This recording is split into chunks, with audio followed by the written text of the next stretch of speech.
Okay, hi guys. I've been in the industry for more than a decade. 12 years. So I started in show business when I was 14 and now I'm 26. So actually half of my life, artista na ako. Before ako pumasok sa showbiz, I was just a figure skater. So from 3 years old to 12 years old, I was just a professional figure skater. I was just competing, representing our country. And then nag-showbiz ako. Actually, never ko inisip mag-artista. Never ko rin pinangarap mag-artista. Like, I never saw myself ending up here. Pero, when I was 10, 11, I would do commercials, mga ganyan, modeling. Pero bawal kasi ako mag-artista dati, according to my mom. Until one time na-discover ako sa isang fashion show. And then parang pinahanap ako ng GMA. Ever since before GMA talaga ako. So, my mom allowed me na to audition for fun. Wala rin hopes and everything. I never expected, I never hoped to be part of GMA. Dami namin actually. Naalala ko, buhay pa si Kuya Germs that time. He was one of the judges. Tapos parang 15 kami nag-audition. Tapos ano lang ako noon, 13. So ako lang yung napasok. And I have no acting back. I didn't know how to act. As in, wala akong alam sa acting or anything about showbiz. And then, I was one of the lucky ones who had a project right away. It was a second lead project. Morning show pa to sa GMA. Shelo de Angelina. That was my first show. Tapos, and then nagtuloy-tuloy na, pero for 8 years sa showbiz industry, I enjoyed acting already. I loved acting. It was my passion already. Pero sa 8 years ko sa showbiz na yon, puro supporting roles lang ako. And as in, I would still get it.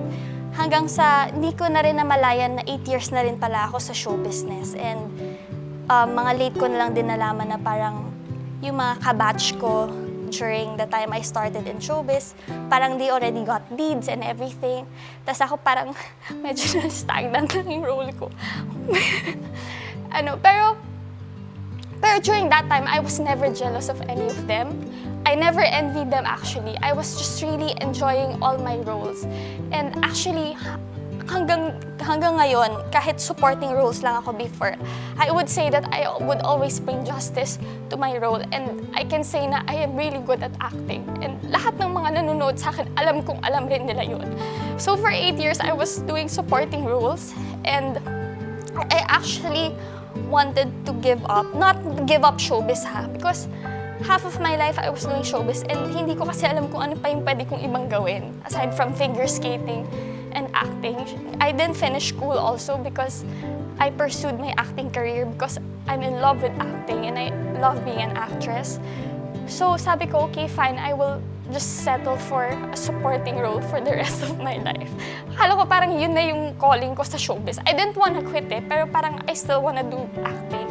So sabi ko, okay, maybe support role na lang talaga ako. Until pandemic. When pandemic happened, actually dun ko medyo nakuha yung break ko. I did this show, I was the kontrabida, but I wasn't the lead role, I was a support role. As in, yung character ko lumabas lang sa first week ng show, tapos nawala ako ng matagal, tapos lumabas lang ulit yung character ko sa last 3 weeks ng show. And then yung character ko dun, nag-viral kasi siya, parang pinag-usapan nila sa Legal Wives. Kontrabida ako nun. And then, after that role, dun ako nagkaroon ng big break also. So I did Widow's Web. I actually worked with your mom. Parang it was an ensemble cast. It was actually a nice role. It's one of my favorite roles. So isa ako sa mga leads doon. And then after Widow's Web, marami rin na naman natuwa sa character ko doon. And then I got my dream role. As in, a show that I never expected na ibibigay nila sa akin. I got Hearts and Eyes. That's a show about figure skating. So that show was for me talaga.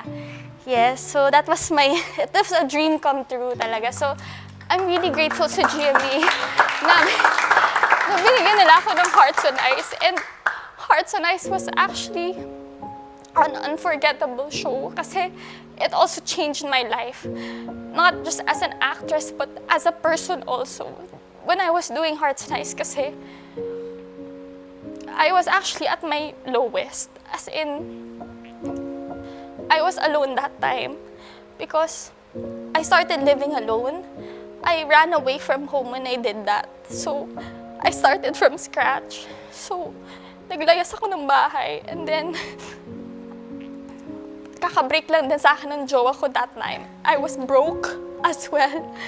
So, I moved into I was homeless for 7 days. Nakibahay lang muna ako sa best friend, dalawa kong best friend. And then, that time, I was at my lowest. I didn't have any family members. I was alone. I was heartbroken and I was broke. But, when it comes to career, I got my dream role. So parang dun ko rin na-realize na you can never really have everything in life. You can't have it all. But I'm grateful kasi nakabuo ako ng pamilya sa Hearts and Eyes. As in, yung mga best friend ko si Roxy, Shuvi. I live with Shuvi now in a condo. 4 months na kaming living together. Pero mag-best friends kami. Then after Hearts and Eyes, nagtuloy-tuloy na yun. I did Palang Araw. It's a historical show about World War II. So, and then 2 years ago also, I did a Cinemalaya movie, and I won Best Actress in New York. So parang, I feel like I was born a performer kasi 3 years old pa lang nagsiskating na ako. And I wanna die a performer also because I love acting. It's my passion, and I wanna see myself grow old in show business.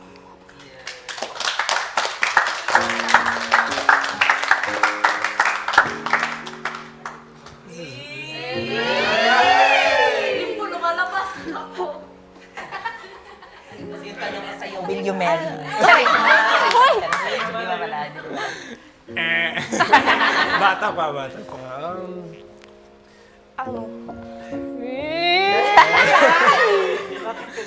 Kinig si Mami. Kuya, professional. Ito talaga curious ako. I mean, even nagsasama tayo palagi. Alam ko na yung kwento mo. Pero ito talaga yung curious ako. Galing ka sa support. You mentioned 8 years support.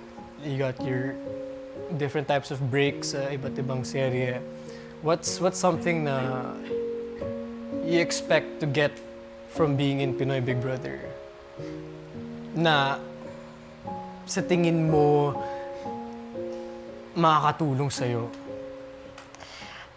Actually, the reason why I joined PBB is because I want people to know more about me as Ashley. Like, tinanong rin kasi sa akin when I auditioned for this. Like, parang nagkaroon ka na ng mga lead roles, mga teleseries. Yes, I love my acting career. And I can say na, pagmamayabang ko na, I can say na I give justice to all my roles. But they only know me for the roles that I play. So the reason why I joined PBB is gusto ko makilala nila ako as Ashley, as how I am as a person. So,